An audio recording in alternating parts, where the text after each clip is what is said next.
Whenever you're ready. Does that fit in there? Yeah, there we go.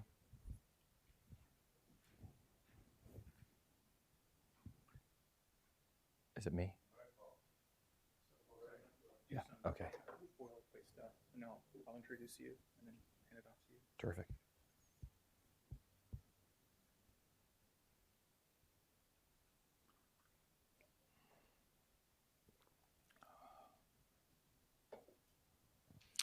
Good afternoon, everyone, and good afternoon in Zoom land. So we are hybrid. We are here in person, many of us, but there are also many online as well.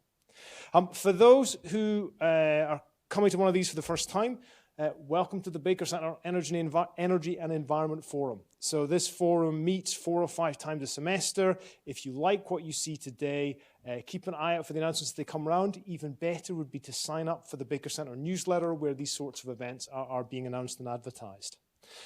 For those who haven't met me yet, I'm Paul Armsworth. I'm a professor in ecology and evolutionary biology. I'm the arts and sciences rep on the little organizing team we have for these events.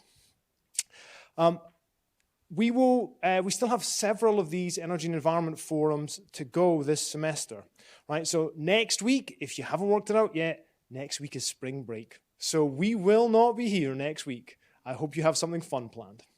But we will be back in 2 weeks' time. So Chinti Vintanage with Pace University, an environmental lawyer, will be talking on energy justice in 2 weeks' time. The week after that, Ben Laird, who you are about to hear from in a second, is going to be talking on decarbonisation of the automobile fleet. And then on the 13th of April, so a bit further out, we have Andrew Curley from the University of Arizona talking on environmental and energy justice. Those who are online, you can either sort of see in the room or you can see the slides. We have slides. They will be displaying as the speaker today is talking. If you're not seeing that, if you're seeing the in-room thing, toggle on your display. You should see a toggle button on the Zoom. We have a computer up in the room where I will be monitoring the chat. So we will have some Q&A time on the end. On Zoom, if you have questions, please post them into the chat, and we will include those when we get to the Q&A at the end. With that, I'm going to hand over to my colleague Ben Laird, who is going to introduce today's speaker for us. Ben. Thanks, Paul. Hey, everyone. My name's Ben Laird. I'm a fellow here in the Baker Center. It's my pleasure to introduce Matt Zaragoza-Watkins. Matt is a faculty member at Vanderbilt University. He's currently an assistant professor in the economics department there. He's an environmental economist like myself, working on a wide range of topics, including climate and energy policy. Currently, one little cool thing about Matt is that he's visiting the MIT Computer Science and Artificial Intelligence Lab, working on the environmental impact of computing and deep learning. So pretty cool stuff. It's great to have you here, Matt, and I will hand it off to you. Thank you very much. Thank you all for coming here in person and on Zoom. It's a real treat to be back here and to be chatting with you all. This could be a 5-minute talk or sort of a 5-hour talk because you guys are very knowledgeable, and so we could go kind of deep into the weeds. I'd love to field questions as they come up, so feel free to jump in with clarifying things, or if you want to debate an econometric identification strategy, that's great too. Thanks for being here, and I'll kick it off. So broadly, the question that we're asking here is, are carbon markets, or is carbon pricing, reshaping the US electricity industry, right? And in particular, what we're going to be looking at is the California Cap and Trade Program for greenhouse gas emissions, which was, I guess, is the second largest economy-wide cap and trade program in the world. It covers the electricity industry, all stationary sources in California. It also covers transportation fuels. And it was implemented beginning in 2013. So we have about a decade now of evidence about what the effects of cap and trade are. My research broadly tries to sort of document what's happened in California, not just amongst directly regulated producers, right, like manufacturing and electricity generators, but also understanding how those prices are passed through into the prices of intermediate and final goods, essentially what the welfare implications have been for Californians actually living on the ground. The idea being that carbon pricing is a preferred environmental policy tool amongst economists. And so given that we have this lab, we'd like to understand if this thing is going to be rolled out more broadly, what are the distributional implications that we should expect to see, and how cost effective, like in reality, are these types of programs? Particularly given that these sort of carbon markets are rolling out, but they're rolling out in a piecemeal kind of way, right? So many of the markets that are being regulated are going to be partially regulated. So a fraction of the producers in a market are going to be exposed to regulation directly. And then another fraction of producers in a market are going to be indirectly exposed to regulation because of their competition with those directly regulated parties. That can have some unintended consequences. And so exploring not just the treatment effects on the directly regulated groups, but also the treatment effects that are transmitted through competition is probably an important thing to look at. And really, that's what this paper is going to be about. What are the direct effects? What are those spillover effects that occur through competition? How has California's approach to trying to address those spillovers succeeded or failed, right? And at the end of the day, like, what is the overall implication for the change in greenhouse gas emissions that has been caused by imposing this carbon market? How does that compare to how California's accounted for greenhouse gas emissions reductions? And how have the effects on the electricity industry spilled over to drive differences or changes in greenhouse gas emissions in other sectors? So it's ambitious and it's a lot of ground to cover.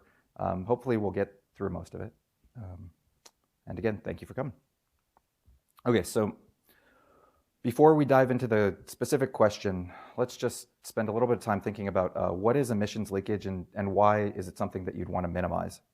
And so I'll just define, right? Leakage is when emissions reductions in one region are offset by emissions increases outside of that region. You could imagine that, as I was describing before, in a world in which you have a market which spans multiple jurisdictions, that one regulator that has authority to impose regulations, let's call it a carbon tax, on all of the local carbon emitters in their jurisdiction, would be concerned that when they impose a tax on producers in their jurisdiction, that's going to lead producers outside of that jurisdiction to substitute, right, to potentially increase their output. And if that increased output is associated with increased emissions, then really the net effect of the policy could be pretty ambiguous, right? If producers in the regulated jurisdiction are like ex ante, less emissions intensive, and you impose costs on them, that leads them to lower their output, and producers in a jurisdiction outside of the regulated region increase their output, and that output is more emissions intensive, then the result of regulation could actually be an increase in overall emissions, right, relative to business as usual, which is arguably the bad state of the world, right, from the standpoint of the regulator who's trying to control emissions, and also all of those regulated parties who have now restricted their output to essentially no effect.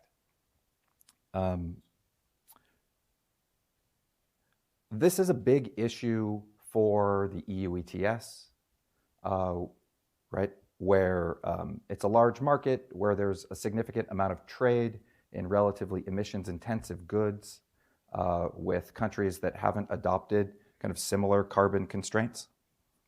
That includes the United States, right, and China.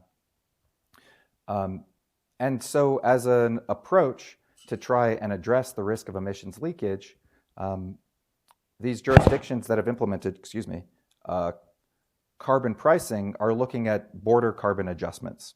Essentially, the idea is that we'll tax imports according to the embodied emissions content associated with those imports. So, right, we can think about an exercise where we would go, well, we know what the emissions intensity is of products produced in our jurisdiction because we have all of the administrative data to measure that and sort of follow that carbon through the supply chain.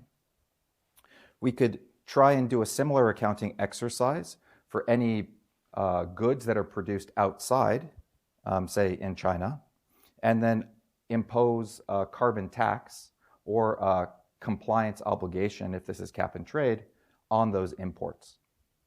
And in so doing that, we're trying to create a level playing field, competitively speaking, between those imported goods and the domestically produced goods. And hopefully what that recovers is additional emissions reductions. That is, if we have a correct accounting framework, then whatever emissions reductions we actually achieve will be additional. In real life, though, the challenge is that we don't observe the emissions intensity of most goods produced outside of our jurisdiction, right? And in real life, there is a tremendous amount of heterogeneity in the emissions intensity of goods produced all over the world. So just like as a reference point, Joe Shapiro and Reed Walker at UC Berkeley have this paper where they look at heterogeneity in emissions intensity in manufacturing, just in the United States, and they discover that there's like a 600% difference between the 10% like most efficient and the 90th percent most efficient plant on average within manufacturing industries, right? So that's a pretty significant variance. And what you could imagine is that if you're an importer and you have the opportunity to source imports from producers that are relatively emissions intensive or relatively emissions efficient, right? That you would arbitrage the price difference by sending the emissions intensive goods to places that don't have a carbon price, and the relatively emissions unintensive goods to places that do have a carbon price. So then the challenge that faces the regulator of a jurisdiction that's thinking about imposing these border carbon adjustments is, in a world in which there's going to be strategic responses to my regulation, what's the right counterfactual, right? How should I set that import tax? And in a world in which I'm looking at cap and trade specifically, right, where I'm going to choose to set an aggregate cap according to my beliefs about what the embodied emissions in imports are going to be, how does my choice of cap interact with the strategic decisions of those that are importing goods into my economy, right? And what impact is that going to have on the equilibrium price of emissions permits in my economy? Because that strategic resource shuffling that's going on the importing side, if we have tradable permits, are going to bleed over into the incentives that every domestic producer faces to achieve emissions reductions, right? So it matters because so far there's a minority of emissions that are covered globally. And most of the economies that have imported or adopted cap and trade programs are adopting border carbon adjustment mechanisms that are quantity-based, right? So they're expanding the size of their cap and imposing a requirement that imports surrender tradable permits, as opposed to adopting like a tariff-style mechanism, right? So, I mean, in some ways, this paper parallels like Weitzman's prices versus quantities. What we're asking is quotas versus tariffs, right? What's a more effective policy tool? And qualitatively, what we're going to see is tariffs dominate quotas all day long, particularly because of this potential adverse selection that exists on the importing side.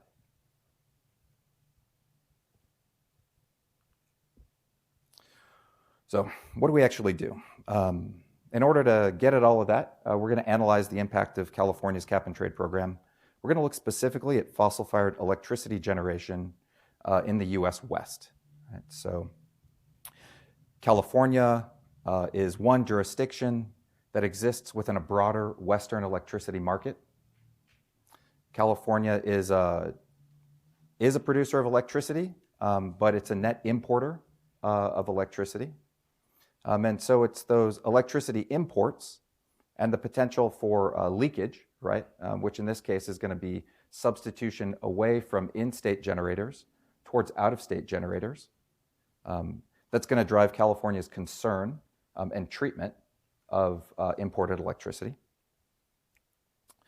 What California is going to choose to do is to assign electricity imports a default emission factor, which I'll get into more details of kind of later on in the discussion, but just to give a little bit of motivation, is basically going to be this screening tool, right? So we don't actually know where the electrons come from once they hit the grid, so we're just going to assign a default factor.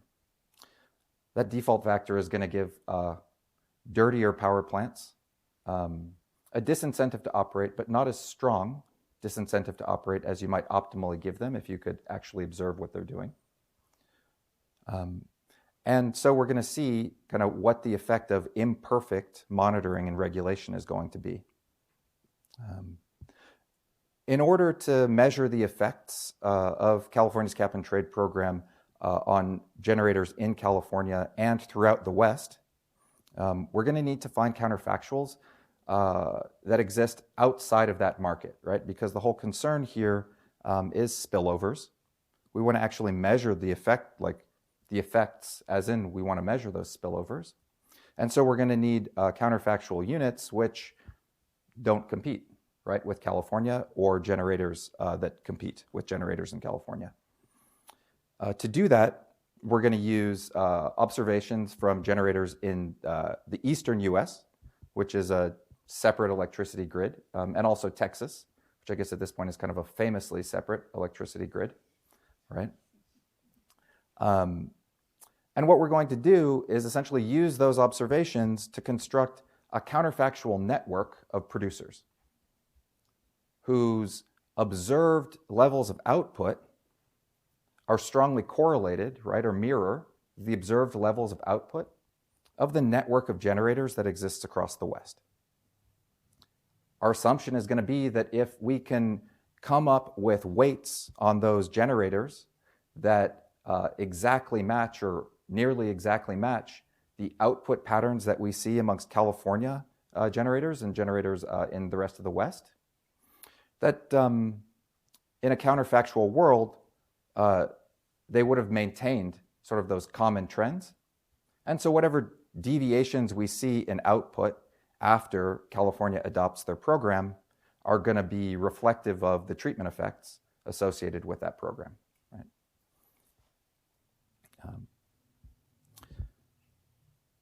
We're going to look primarily at changes in fuel mix and total emissions. Right? That's the target of their regulation, and so that's kind of our object of interest.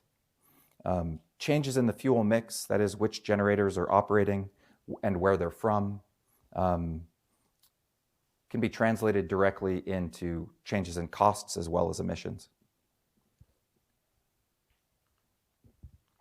And what do we find? So we find that under this framework, we estimate that California caused in-state gas-fired generators, which is essentially the bulk or the near totality of generators in California. Their output declines by 6%. We find that out-of-state coal-fired generation declines by 14%, right? So that's great. But it looks like out-of-state gas-fired generation increases by 38%. All right. Importantly, this results in no net change in West-wide fossil-fired generation. What this implies is that the effect of California's cap and trade program wasn't to drive, down overall fossil generation, but again, rather to drive substitution within fossil fire generation. So if you had questions about did California drive additional renewables adoption, right? Or was the fact that California has a renewable portfolio standard which is more intense than the rest of the country potentially bias our results? Or is it important that California has maybe a different fuel mix than other places? An interesting potential conclusion here, right, suggestive evidence, is that we've managed to control for those things because we have this 8-year forecast that on average is consistent with our counterfactual, but that primarily the effect of the policy was to drive substitution around different parts of the WEC. Going back to this question of in a world in which the regulator is responsible for choosing to set a default emission factor, and in doing so set what the aggregate emissions cap associated with imported electricity is going to be, and the challenge that adverse selection on the part of importers might present, we see that, in fact, in California, this is also a problem, right? So according to California's accounting framework, overall emissions reductions from the electricity sector, both in-state generators and imports, are like 360 million metric tons over the 8-year study period that we look at. When we think about, what of those are additional, right, relative to our business as usual, right, counterfactual prediction, we see that only about a third of those are actually additional. Right? What that means is the way that California chose to regulate the electricity industry created about 240 million metric tons of slack, right, in their system. That's 240 million metric tons of emissions reductions that weren't required to be achieved through other means. So we would suggest amendments. Okay, any questions at this point? Quick clarifying, second point, you say no net change in fossil fire. Is this like kilowatt hours? What's the unit? Exactly, megawatt hours, Yeah. But yeah, exactly, in generation. Oh, I got a mic right there, yeah. It's just kilowatt hours? Exactly, so this is just Q. Got it. No change in total quantity. Perfect, thanks. Yep. Okay, so a little more background on California. So we had this, and I guess I should say, while I was in graduate school, I worked at the California Air Resources Board for 4 years, helping to design the greenhouse gas cap and trade program. And during that time, my brief was the regulation of the electricity industry and the treatment of imported electricity, and also the treatment of industry, manufacturing, and how they were going to be allocated allowances. So in a very broad sense, this is a field experiment that I started working on back in 2009. And so when California's cap and trade program launched in 2013, we started collecting data. And now 10 years later, I'm here to kind of tell you the results of that experiment. Anyway, so in 2006, California passes AB 32, which mandates statewide emissions reductions to 1990 levels. That had to be achieved by 2020. California achieved that target well in advance. And the legislature recently adopted an interim 2030 target of 40% below 1990 levels. That was Senate Bill 32. So California continues down this road and is pursuing kind of more aggressive targets. This is, as I said, an economy-wide program. So it covers all industrial point sources and in-state imported electricity, transportation fuels, which make up about 40% of emissions in the state, and natural gas distribution utilities. Cyrus? Is there any of that imported electric generation that comes from low carbon sources that could then be possibly being supplanted by further fossil generation that's supplanting that transmitted imported low carbon source? Yeah, absolutely. And so we'll kind of circle back to that question again when we talk about resource shuffling, right? But so all of the predictions, essentially all of the predictions about what the effect of this policy was going to be said all you're going to get is a reshuffling of the accounting associated with electricity generation, right? So there are out-of-state resources that are non-fossil. There's a big share of them in the West, right? So there's nuclear, there's large hydro, there are intermittent renewables. And if the only objective was to reduce the emissions attributable to California, right, then you could certainly just say, look, what we're importing now is hydro and nuclear, right? Solved. That constraint is no longer binding.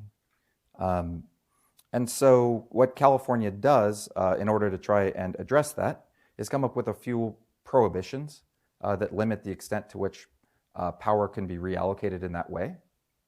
And so this motivates like our research design, right? Which is if you were to see that, then you would also expect that some fossil resource would need to backfill the hydro and nuclear that's being assigned to California. And so as a practical matter, what we really care about is the net change in generation, right? And so let's compare the causal effect of California's cap and trade program on net change in generation to the administrative sort of deemed emissions that are being used to determine compliance with cap and trade. And what we see is that when you make that comparison, about 2/3 of the deemed emissions changes are not additional, right, or just accounting generated. Thanks for your question. Yeah. So this depends a lot on your counterfactual case, right? Absolutely. So one observation is that there's a certain amount of uncertainty about things that didn't happen, and what they would have been had they happened. And I wonder how you account for that kind of uncertainty as a function of premises and assumptions and that sort of thing. And the other one is, you mentioned the Northeast, and they have their own carbon emission policies. And so how do you factor that into your calculation of what would have happened in the West? Absolutely. Yeah, so I think that's a great question. And I'll get into my identification strategy sort of further on in the presentation, but just to give you a preview and to own up to a question of interpretation, basically, right, is when we think about the additional effect of California's cap and trade program, that's relative to a counterfactual based on having fit a model to data prior to cap and trade.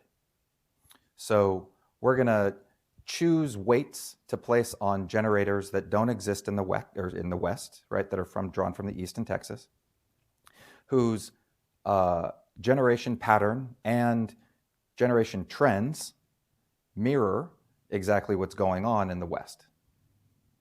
To the extent that those generators are also experiencing policy shocks that are concurrent with California's policy shock, then that would bias our estimates of the treatment effect, right?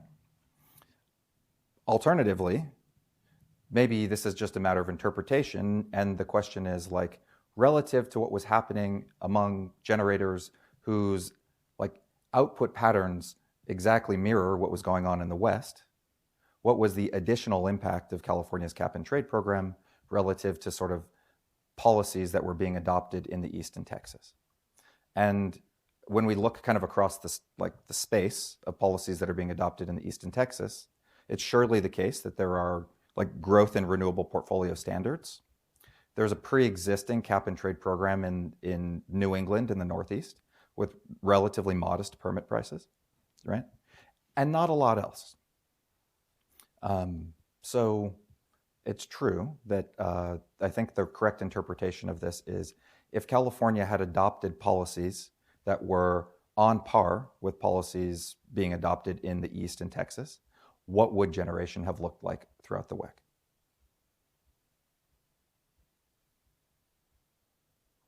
Does that make sense? Do you have?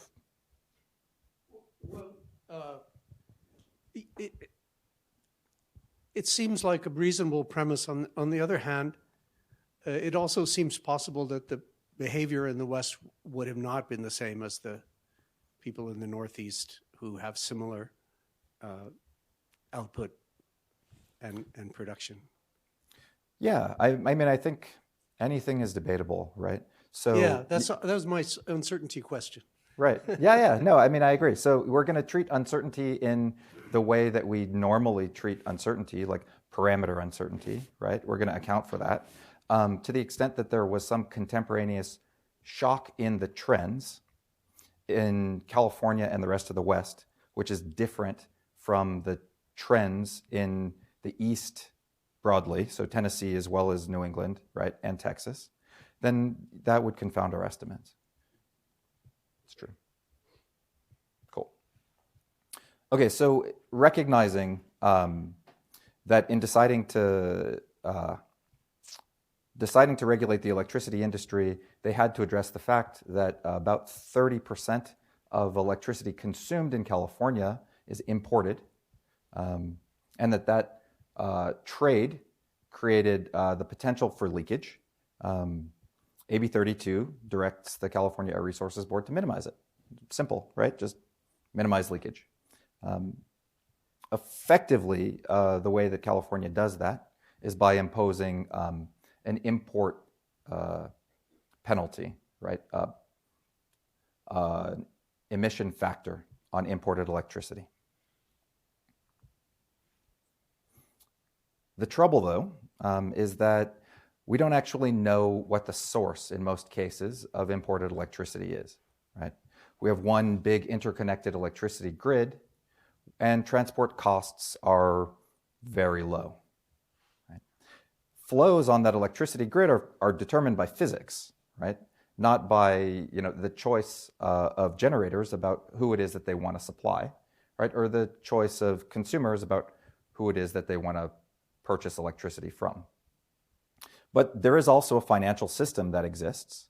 And so what the Air Resources Board is trying to do is overlay their regulation within that financial system. And another way of thinking about our question is, well, how effective is that financial system with a regulation overlaid on it at actually changing output and dispatch choices, right?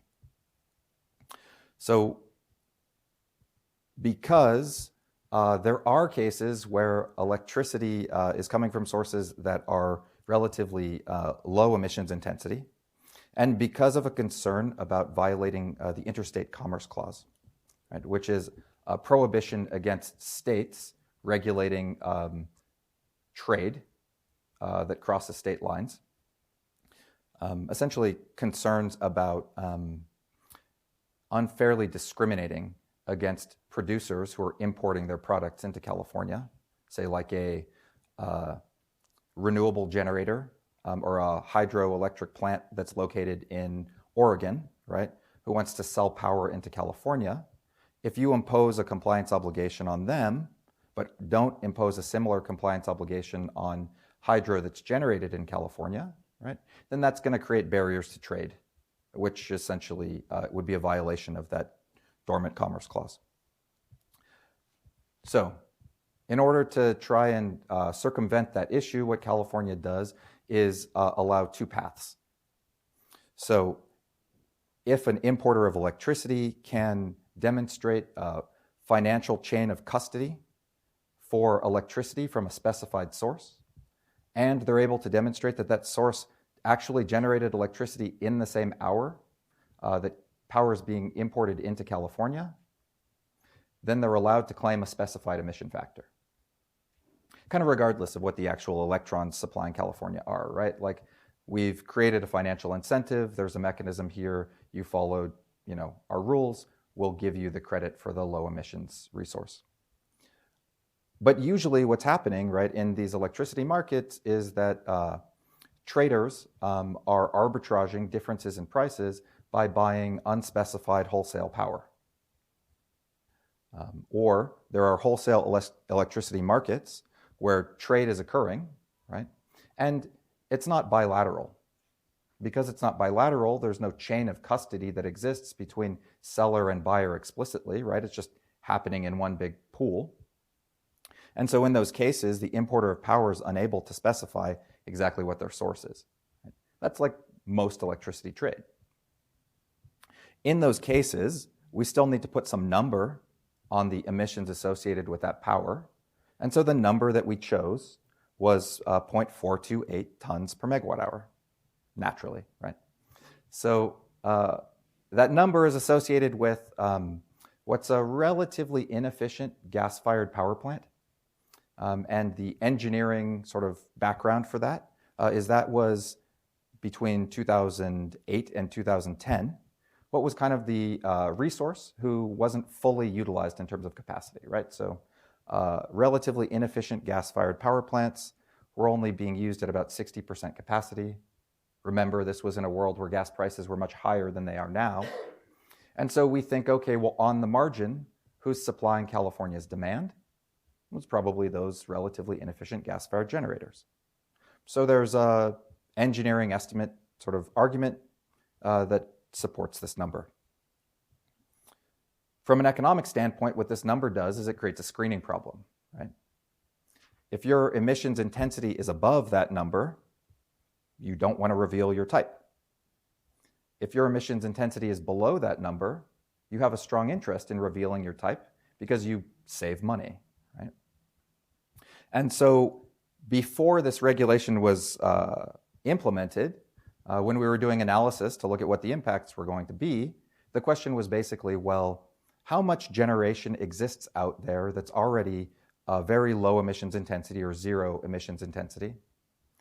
How much generation is out there that has an emissions rate which is below 0.428? And then how much generation is out there that has an emissions rate above 0.428?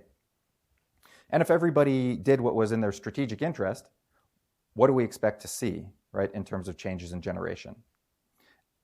And I'll get to that answer in just a minute.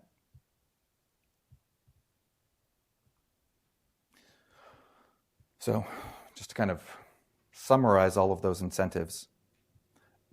Among fossil-fired generators across the West, right, we can basically break this into a 2x2. We've got gas-fired generators and coal-fired generators. We've got generators in California, and we have generators in the West, the rest of the WEC, the Western Electricity Coordinating Council, but think of it as the Western market. And then we can add in generators outside of the West, right? So these are generators in the East and Texas who are in separate markets and basically don't interact at all with these other players. So California gas-fired generators are the least polluting, and they don't have an opportunity to hide their type, right? They have to report their true emissions because they're located in California and directly regulated. There are no coal-fired generators, like electricity scale, utility scale generators in California at this time. In the rest of the WEC, we have these less polluting gas-fired generators. They have an incentive, for the most part, to claim their true emission factor, right? Generally. And then we have the sort of most polluting fossil-fired resources, which are going to try and claim the default factor whenever they're able. Because a coal-fired generator has a true emissions intensity of, about just under metric ton per megawatt hour. So claiming the default factor is going to reduce their emissions obligation by about 50%. It's a strong incentive to hide your type. All right. So policy predictions here, things we're going to actually look at in the empirics are we expect that coal-fired generators may continue to operate. We expect that gas-fired generators outside of California are going to be relatively advantaged to gas-fired generators inside California. Not always, but specifically during periods when the emissions intensity of generating with gas is above 0.428. When would that be? Right? Well, it turns out that when a generator is ramping up or ramping down their output, right, significantly changing the quantity they're producing, changing the quantity of output is a more emissions-intensive exercise than just running flat, right? So when you have intermittent renewables that are coming onto the grid, driving generators to ramp up and ramp down their output, that's going to lead to gas-fired generators having an emissions intensity that is, in real terms, above 0.428. In those instances, California generators are going to be disadvantaged, right? They're not going to be able to hide their type. Gas-fired generators outside of California are going to be able to claim the default factor in those instances, and so they're going to be relatively advantaged in terms of being able to have a lower total cost. Coal-fired generators are also going to be advantaged, and so we would expect to see greater coal and gas-fired generation. These are our naive predictions relative to the counterfactual.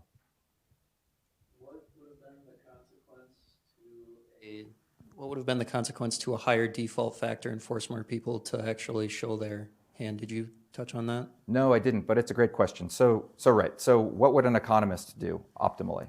Well, you would say, okay, I have this screening problem, so I'm going to set the default as the highest emissions type, right? And then that forces everyone to reveal what their type is. We may have made that argument.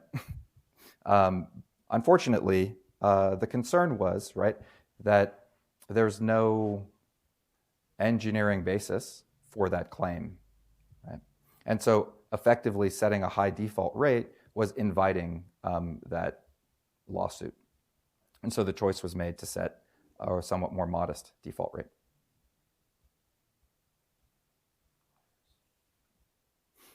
Right. So how important is this? I know. Lawyers. How important is this? So here I've got this figure with these two axes. One is the cumulative CO2 in million metric tons, and the other is electricity output in terawatt hours. And these red lines, the horizontal red line, describes California's emissions target. You can think about that as if you want a proportional reduction in greenhouse gas emissions from the electricity sector, where do you need to get on an emissions basis? And the vertical red line represents forecast demand for California, right? How much electricity do you need to meet California's total load? The blue line represents the capacity that's available amongst all generators. So this is non-fossil as well as fossil, right?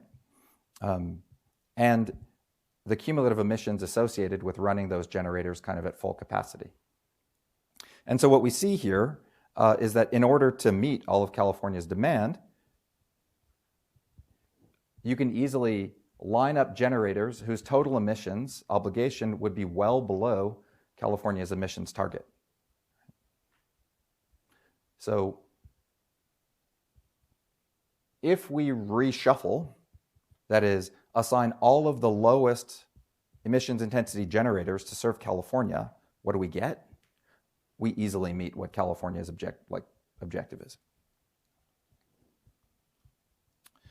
Now we can think about other policies, and so one of the things that California tried to do is lock down the extent to which you could shuffle those resources, right, by putting prohibitions on reallocating nuclear and large hydro to meet California load. And what we see here is if we take away nuclear and hydro generation that is already baseload in other places outside of California, that we actually get a binding constraint. Right? In that world, California does have to, or the electricity industry does have to reduce some of their emissions in order to meet that target. And here we have kind of two scenarios. We've got what their actual emissions would be, and then in a world in which they're reporting the default emission factor, if their emissions intensity is above 0.428, that's our red dashed line, what are their reported emissions going to be, right? So if California is able to avoid reshuffling towards pre-existing baseload nuclear and hydro, we do have a binding price, and the extent to which claiming the default factor is going to impact our accounting of those total emissions, it looks like maybe it would be relatively modest, right? Again, this is based on a forecasting exercise using an electricity dispatch model. So now, right, 10 years down the road, we're going to actually go back and try and see what happened relative to these predictions.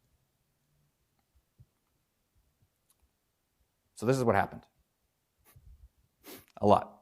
Okay, so starting from 1990, rolling all the way through to 2020, we have these 4 lines. Apologies if you're having trouble seeing or differentiating between colors. But let's see, does this work? Sweet. All right, so this line up here, that is the emissions that we're attributing to imported electricity into California. Down here at the bottom, those are emissions associated with electricity generated inside California. Right? So the sum, although these are normalized to a base year of 2012, so we can think about changes in emissions relative to the year just before the start of the program. The sort of joint effects or changes in emissions associated with the blue line and the green line are going to be something starting to look like the effect of California's cap and trade program. Right? And so if you imagined a counterfactual world in which their emissions didn't change, right, or sort of flatline counterfactual, then we can say that emissions associated with generation in California declined by about 30% between 2012 and 2020, and emissions associated with imports declined by about 55%. Shockingly high, right? But maybe there's a pre-existing trend in emissions reductions associated with imports outside of California. Here, this thing starts to come down maybe before the start of the program. And then if we were going to do this in a difference in differences framework, right, maybe what we would do is we would just take all the generators that exist in the East and all the generators that exist in Texas and say, well, what happened to them? And the actual causal effect then maybe is the difference, right, between the height of the red line, which is the East and Texas, and California. Right? They end up at the same place in 2020. And then for good measure, we also toss in the West excluding California, right? So we also think that there are spillover effects that might have resulted from California's cap and trade program. They're trying to regulate emissions from out-of-state sources. So what happened to them? The yellow line. Right? And so there we see the most modest declines. Really, until 2019, they had only reduced their emissions by about 10%. And then between 2019 and 2020, there's this additional drop. If we want to understand what the effect is of California's cap and trade program, and we just take differences from the red line, where we should look is the yellow line and the blue line, right? Because the blue line is what happened in California. The yellow line is what happened everywhere else. And the weighted average of those differences relative to the red line is going to be something like the effect of California's cap and trade program if your counterfactual is an evenly weighted average of everything else in the East and Texas. Right? We don't think that an evenly weighted average of everything else in the East and Texas is a great counterfactual. Right? We're going to do a lot to try and come up with a better one. But just as like a first pass on this question, what does it look like? It looks that like by 2020, emissions outside of California in the rest of the West didn't decline by as much as they did everywhere else. Emissions in California declined, about the same as everywhere else. And so probably there was an increase in emissions overall that resulted from California's program. That's our visual diff and diff. But I think we can do better than that, so we're going to try. So here's what we're going to do. We're going to start with these SEMS data. You guys are probably familiar with them, but in case you haven't been using SEMS for 15 years, these are going to record hourly levels of output and emissions, essentially from the universe of utility-scale fossil-fired generators in the United States. We're going to look at a sample between 2009 and 2020. What we think is sort of great about these data is that they're high frequency, right? So we're going to really observe a lot of instances where there are generators that are competing against each other, facing different levels of demand, facing over time, right? And so from this, we're going to be able to recover how when one generator changes its output, conditional on sort of residual demand for fossil-fired generation, what does that predict about what other generators are going to do? And it's those covariances in generation, right, that we're really going to use to identify an appropriate set of counterfactuals. We're going to see those covariances, and we're going to try and fit a model that replicates those same covariances using plants that we know aren't subject to spillovers.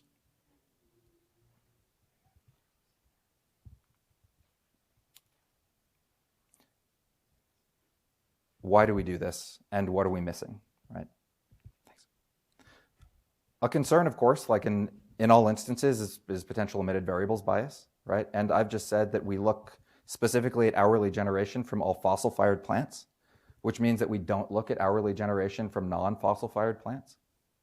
And so you might wonder, like, well, how much generation is coming from non-fossil-fired plants, and like, how important might that be in terms of your estimation, right?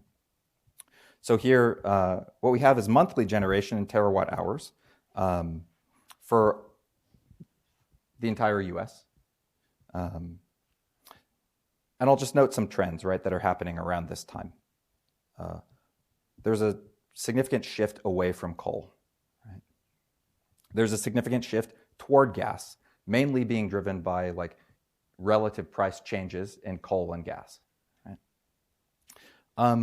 Nuclear is pretty stable, as is large hydro. So those, nuclear is baseload. When it's able to run, it does, and it's not very price or demand responsive, right? Hydro is an interesting question. So large hydro is also surprisingly not that demand responsive, even though you sort of think about hydro as being this great resource because you can like turn a knob, right? Increase the slip, like the spillage, and that increases generation. You would think that hydro would be kind of the optimal resource for managing, say, intermittent renewables.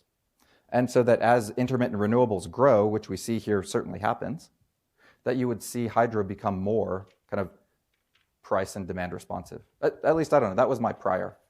What we end up seeing is that that's not really the case. And it's possible that the reason for that is because there are other regulatory constraints on the amount of water that can spill, requirements to feed agricultural lands and the like. But the upshot basically is that over this time period, you get this significant transition toward gas, toward renewables, and away from coal. But there aren't significant breaks in trend around the time that our policy is being implemented. Not asking you to determine that from this, but take my word for it for the moment. And that those differences in trend aren't systematically different in the West versus the East in Texas. Again, not asking you to buy into that based on this, but just sort of previewing what we find. Okay, so with that, let's talk about some empirical challenges here. So as I mentioned before, we think that California fossil-fired generators are directly treated. We also think that because they compete with generators outside of California in the Western interconnection, that those generators are indirectly treated, both because if they own power that's being sold into the California market, that power is having a tax imposed on it, right? Based on essentially based on its deemed emissions intensity, we'll say, which is either what it's able to report or the default factor. And also through the competition channel, right? So when California generators have face higher costs, that's going to lead to substitution away from those resources to meet demand, not just in California, but in the rest of the West as well. Like I've said, we're going to use plants in the East and Texas interconnections, which are physically separate, for our counterfactuals. We're confident there's no sort of spillovers there. So we shut down that channel, but then we open up this question of like, well, these are separate markets, right, with separate patterns and trends. So how are you going to take generators in these separate markets and reconstruct something that looks like the West? We got to identify valid counterfactuals, right? So in particular, there are some differences in the generation content of, or the generation mix in the West versus the East in Texas. So that's something we're going to have to account for. There are differences in the composition of generation types. There's more coal in the East, more gas in the West.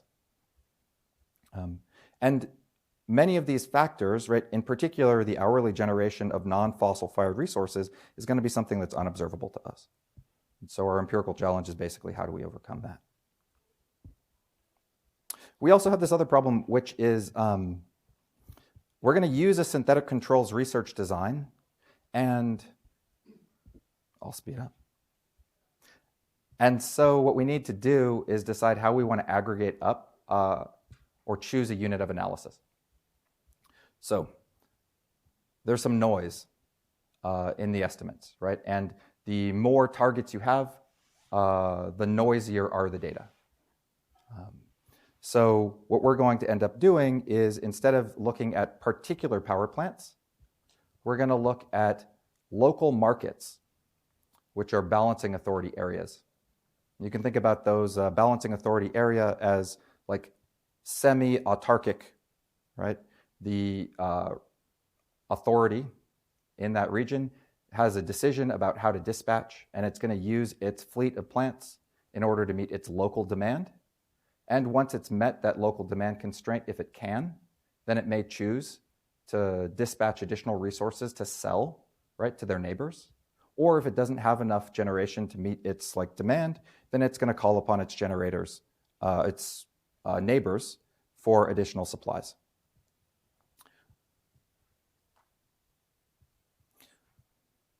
We think that we have some sources of heterogeneity in terms of treatment effects. Predominantly, the dimensions are going to be technology type. So is this gas-fired? Is it coal-fired, right? We think that those are going to have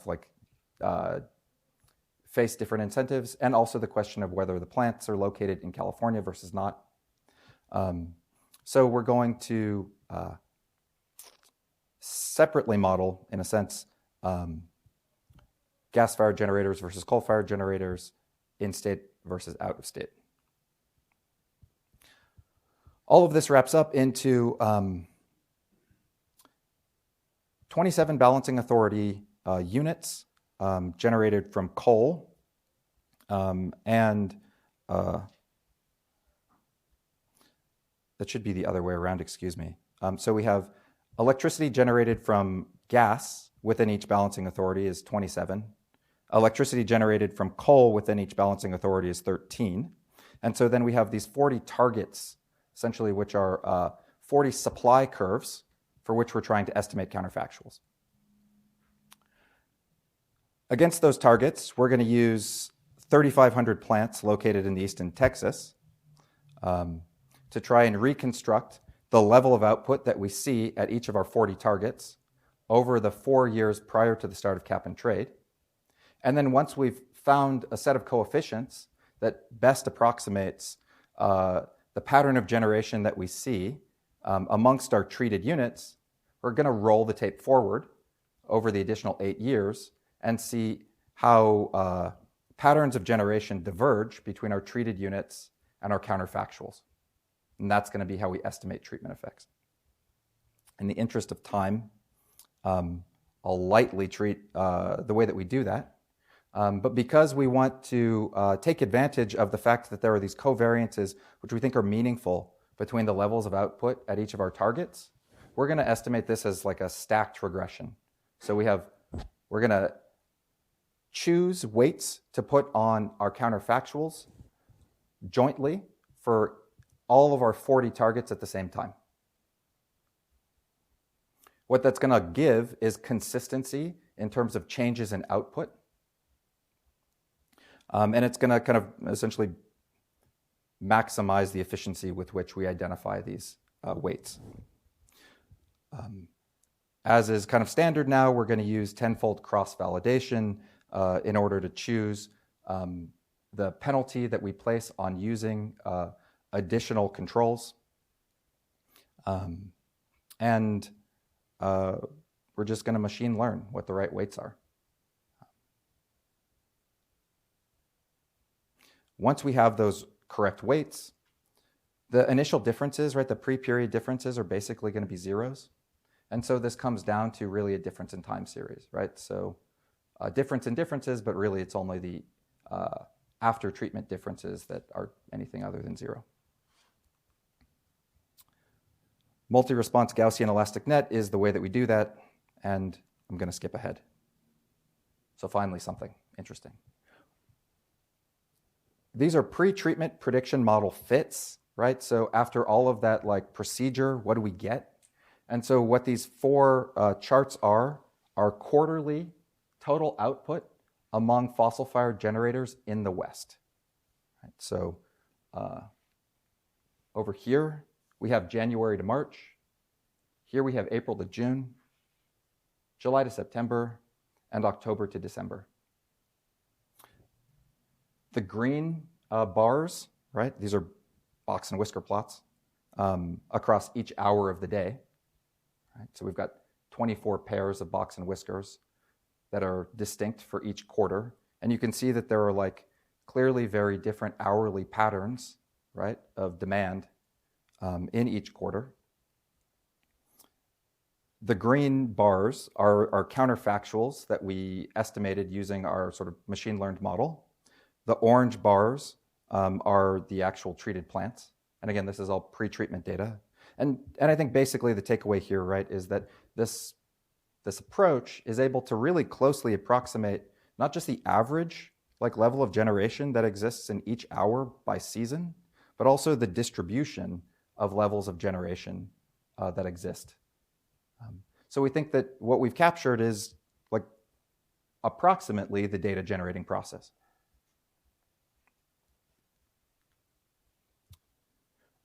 We can also look at that by a different bin of aggregate residual demand and by sort of technology type and location, right? So here now we have coal in the West, gas in the rest of the West besides California, and here we have gas in California. The vertical axis is total quantity output, and here the horizontal axes are, you can think about these as residual demand for fossil generation throughout the entire West, binned into 40 bins. Right? So what this is capturing is the responsiveness of each of these generation types to increases, right, or changes in the aggregate residual demand for fossil-fired generation. We want our counterfactuals and our actual observed output levels to exhibit similar sort of supply responses, right? These are the supply curves, and these supply curves match pretty closely. So we think that that's good.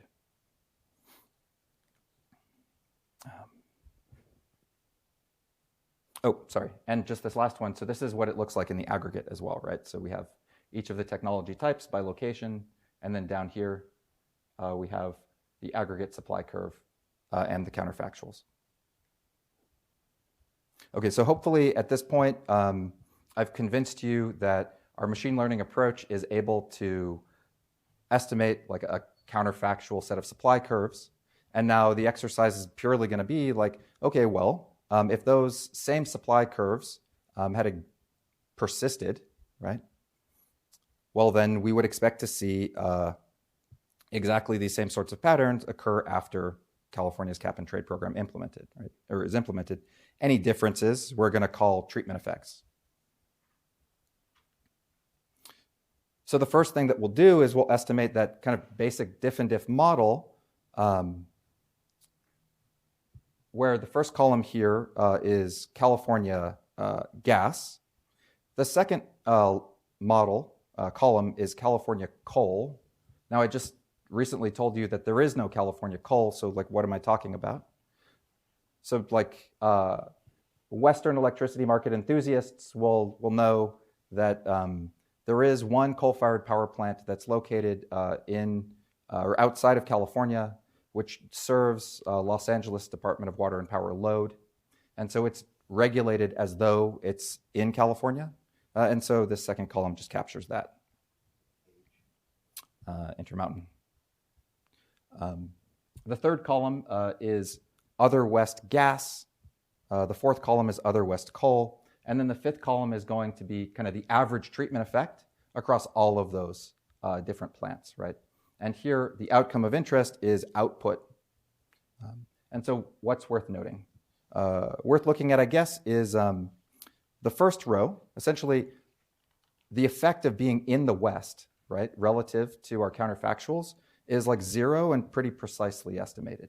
These are measured in megawatt hours per hour, right? So overall generation across the West could be like 40 to 80,000 megawatt hours. And here we're estimating treatment effects in the single digits. Right? Skipping down to the third row, it looks like the effect on California gas-fired generation was a significant reduction in output. That's here. Right? Similarly, we see very significant reductions in output at that coal-fired power plant that's regulated as though it's in California, so directly observed. But pretty strong offsetting increases in output amongst gas-fired generation outside California. For coal-fired generation outside California, we see significant reductions in output, right, that are statistically different, but I wouldn't lean very strongly on that. Somewhat attenuated relative to the one that's directly regulated.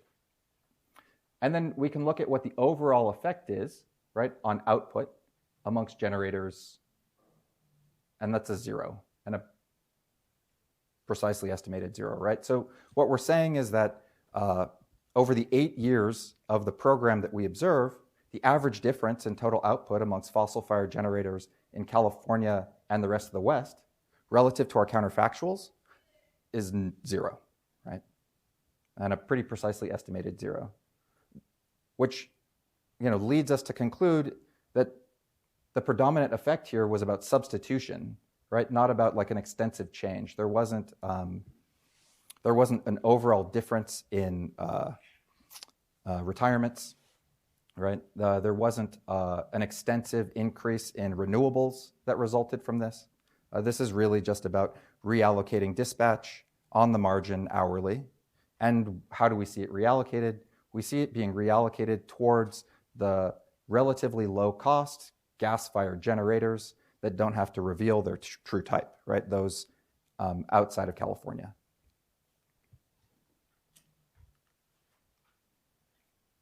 Okay, so that's quantities. Perfect. But we also want to know about emissions, right? And so the challenge there is that it's possible that California's cap and trade program could have caused generators to change their emissions intensity, right? They could have reduced the rate with which they use inputs in order to try and reduce their compliance obligation.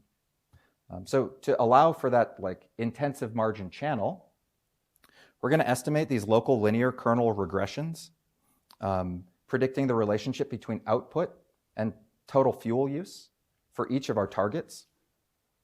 And then we're going to imagine kind of 2 sets of counterfactuals. One in which the policy had no impact on heat rates, right? And one in which the policy may have had an impact on heat rates. And so the way that we estimate the sort of no impact on heat rates is by forcing the heat rates between our treated and counterfactual units to be the same, right, after the policy. And the way we allow for changes in the intensive margin is by forcing the heat rate on our counterfactual plants to stay the same as it was prior to treatment, and allow the heat rate on our treated plants to vary after treatment.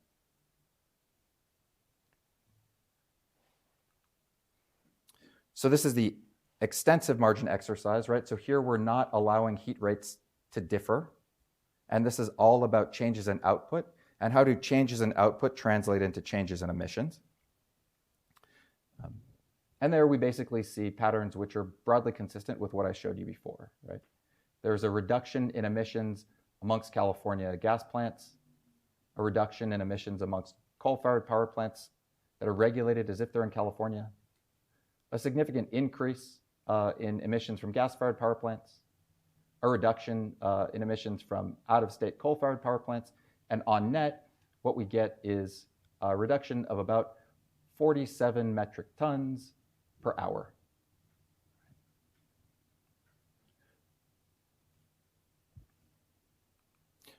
When we add in the possibility that emissions intensities might have been affected by this policy, as well as output, we get an erosion of that average number.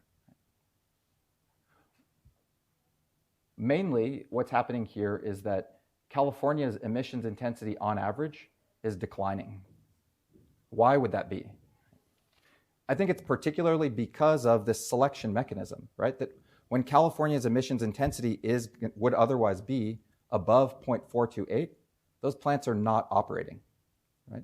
Instead, what's happening is that these gas-fired power plants are being called to run, and they're getting assigned an emissions intensity of 0.428. The net effect that that has on overall emissions is pretty modest, right? It's like a less than 10% reduction in the emissions reductions associated with the policy.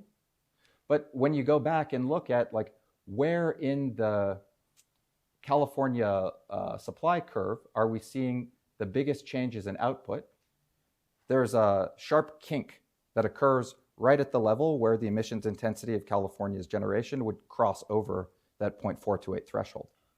And you don't see any kind of change or kink amongst gas-fired generators outside of California, which we think of as, again, the strongly suggestive evidence that what's happening here is adverse selection, particularly around those times when it matters. Okay, hopefully just in time. Great. All right, so just to summarize these results, right? We find that cap and trade caused in-state gas-fired generators to decline in terms of output by 6%, and out-of-state coal-fired generation to decline by 14%. But that was offset by significant increases in gas-fired generation outside of California. When we add up the 47 or 44 metric tons per hour across all of the hours that cap and trade has been running, the net effect on emissions is about 120 million metric tons, right? But relative to what California's kind of accounting framework says, that's only about a third of the total emissions reductions that have been achieved from the program. So we think that there's room for continued research and continued kind of refinement of the way that California treats imported electricity. And maybe an argument that the default emissions factor could be raised in recognition of what the emissions intensity of marginal generation looks like today. And if it were raised, then we think that that would have an effect in terms of the extent to which you see this kind of adverse selection. Thank you.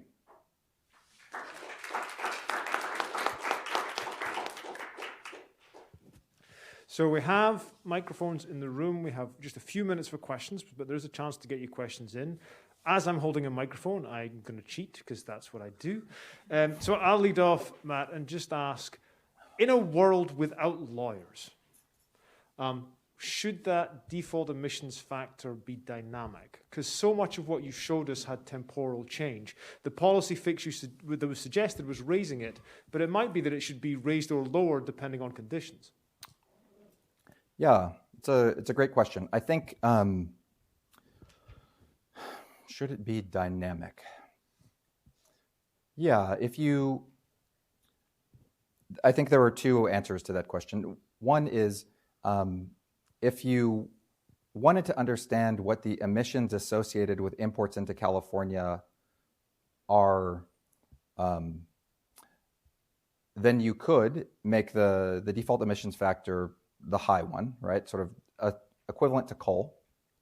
And the result would be that everybody would have a strong incentive to report their true type, right? And that would lead to a financial system that favors importing lower emissions resources into California. I think the correct question, though, and I think what you're alluding to is like, and so when that is imported into California, what backfills, right? And truly, that's like the change that California's policy is driving. So maybe an optimal policy would actually be one that, as you said, dynamically sets the emissions factor based on what the marginal, like the emissions intensity is of the marginal generator within the entire WEC. And obviously, if you had a WEC-wide system, then that would happen implicitly, right? But yeah, I think your proposal's right. Don't be shy. So I have a follow-up question to that. Would there be any way where you could actually model adjusting that factor to say, okay, suppose we did increase it or make it dynamic in some way? Could you, with your model, simulate a response to that? Yeah, it's a good question. We've been thinking about ways, obviously, like what this model is very good for is estimating counterfactual, not great at understanding how you might change that counterfactual given differences in, say, input prices. We might be able to try and drill down a little bit more into sort of the heterogeneous treatment effects by differences in fuel price relative to carbon price, and from that get a sense of, or to try and find some combination of things that would correspond to differences in the default rate. But I think there's still a lot of thinking that we need to do about that. Sure. It's a great question. Because the model is built now, would it not also be valuable, and maybe you've already done this, to use it to say, what would this look like if I increased our storage in California to this new level, or if I increased wind or solar, or what mix might work well? Is the model valuable for something like that at this point? I mean, I think we would love to answer those questions. I'm not sure that ultimately this is the right tool for that job. There are dispatch models, right, that are able to estimate counterfactuals.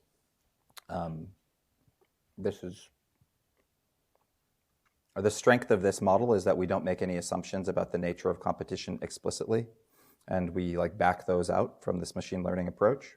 And we think that's important because competition drives heterogeneous treatment effects, and so we just want to sort of let the data speak to what those dynamics are and then recover the treatment effects as a product of that. But its strength is not in what happens if I tweak this parameter. This is kind of just a general kind of application question, but there's been a lot of discussion recently about the investment in electric vehicles and their infrastructure. Do you have any insight about how that change in the near future most likely will affect the effectiveness of the cap and trade policies and your model? No, but I'll talk about it. Yeah, we actually, during this visit, that topic keeps coming up. I think it's a super important one, and one which is understudied at this point, right? But it's surely the case that if there is a significant transition towards electric vehicles, that's going to change load, and it's going to change the hourly pattern of load. And if that is happening concurrently with increases in renewables penetration, right, then there's sort of a risk and opportunity associated with that, right? The risk is that you get a peakier load, right, in a system where there's more intermittent supply. The opportunity is that you get a load that's more sort of price responsive, and then that actually complements that increase in intermittent supply, because electric vehicles are batteries. Okay, so I'm watching the time. I want to encourage people to meet the speaker before we get chased out of here. And so with that, I'm going to call a halt to the questions just now, but please join me in giving another big thank you to Matt for coming to talk with us today. Thank you.